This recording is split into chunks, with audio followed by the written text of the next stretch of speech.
Yo, Franklin Delano Roosevelt, lo juro solemnemente, desempeñaré fielmente el cargo de presidente de los Estados Unidos y, en la medida de mis capacidades, preservaré, protegeré y defenderé la Constitución de los Estados Unidos. Que Dios me ayude.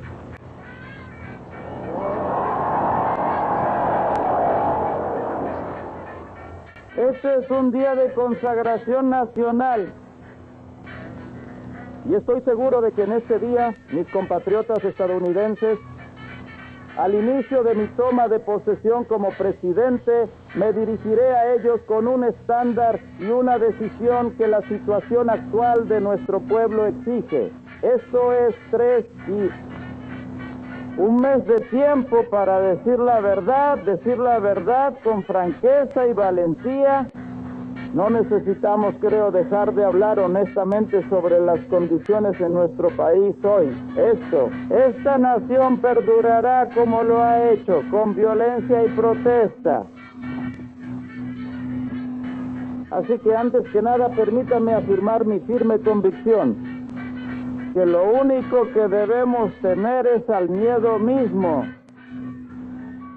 Cuando el presidente Franklin Delano Roosevelt fue investido el 4 de marzo de 1933, Estados Unidos enfrentaba la peor depresión de su historia. 2 millones de personas estaban sin hogar y el 25% de los estadounidenses estaban desempleados. 32 de los 48 estados habían cerrado sus bancos. La producción industrial había caído más de la mitad desde 1929.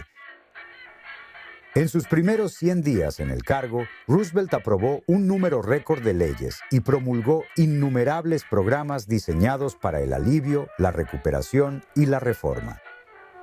Justo antes de que Roosevelt asumiera el cargo, el Congreso propuso formalmente una reforma que afectaría, si no la vida de todos los estadounidenses, al menos la de todos los gánsteres: la derogación de la 18ª enmienda. Esperaba sinceramente, junto con muchos defensores de la templanza, que fuera apoyada en general por la opinión pública. Que este no ha sido el resultado, sino más bien que el consumo de alcohol en general ha aumentado, que los bares clandestinos han reemplazado a las cantinas.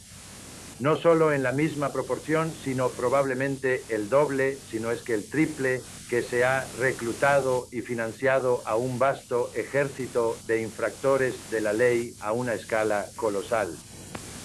Que muchos de nuestros mejores ciudadanos, molestos por lo que consideraban una infracción de sus derechos privados, han ignorado abierta y descaradamente la 18ª enmienda.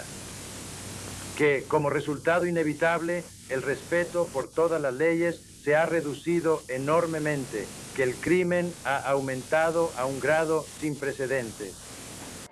Con la aprobación de la 21ª enmienda, la regulación de la fabricación e importación de licores y bebidas quedó en manos de cada estado.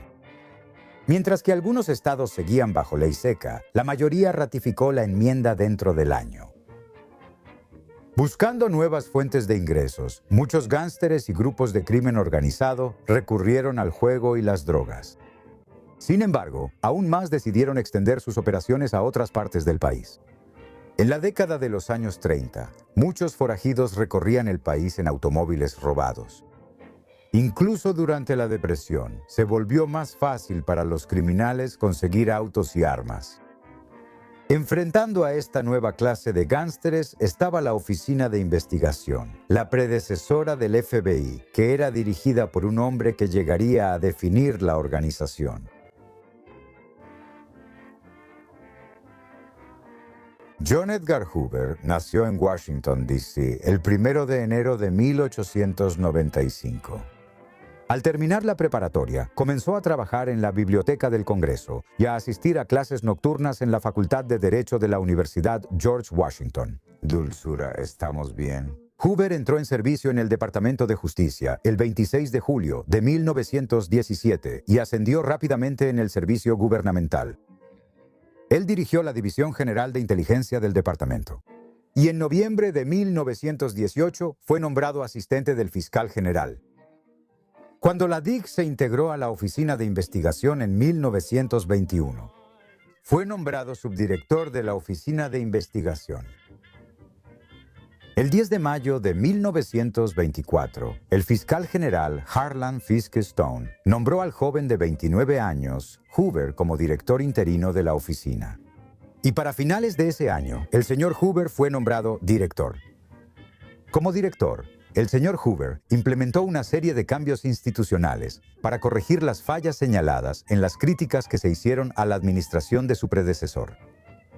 El director Hoover despidió a varios agentes que consideraba nombrados por motivos políticos o que no estaban calificados para ser agentes especiales.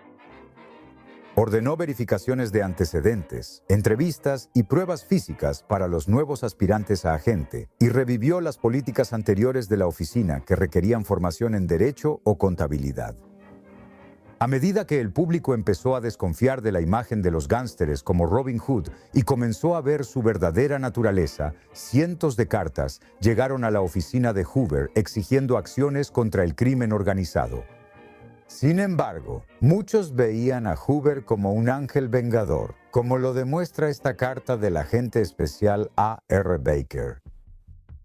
Usted se esfuerza constantemente por mejorar la eficiencia y la eficacia de la oficina mediante la introducción de nuevas políticas y a través del espíritu amistoso de cooperación entre los compañeros de trabajo. Este método está destinado a prevalecer contra todo pronóstico. Baker tenía razón. Hoover continuó revolucionando la lucha contra el crimen en una carrera como director que duró 48 años. Entre su infinidad de logros estuvo el desarrollo de la lista de los 10 más buscados, que surgió de la lista de enemigos públicos, la cual apareció por primera vez en Chicago en 1930.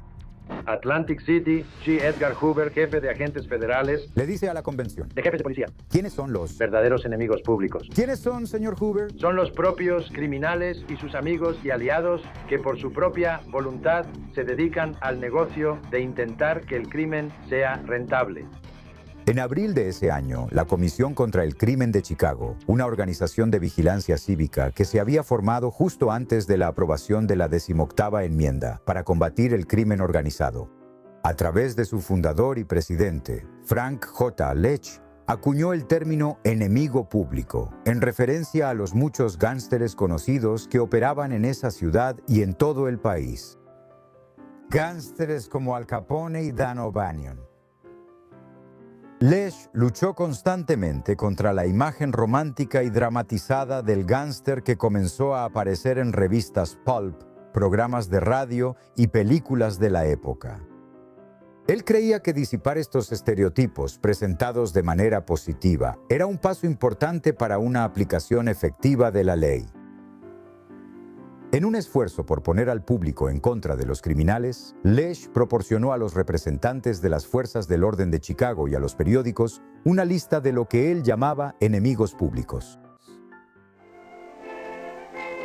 Gracias por vernos. Si te gustaría ayudarnos a producir más contenido histórico interesante como este, por favor dale like, comenta abajo y comparte este video con otros aficionados a la historia. Y por supuesto, asegúrate de suscribirte para ayudar a mantener viva la historia. Al otro lado del mar, Donde juegan los peces voladores.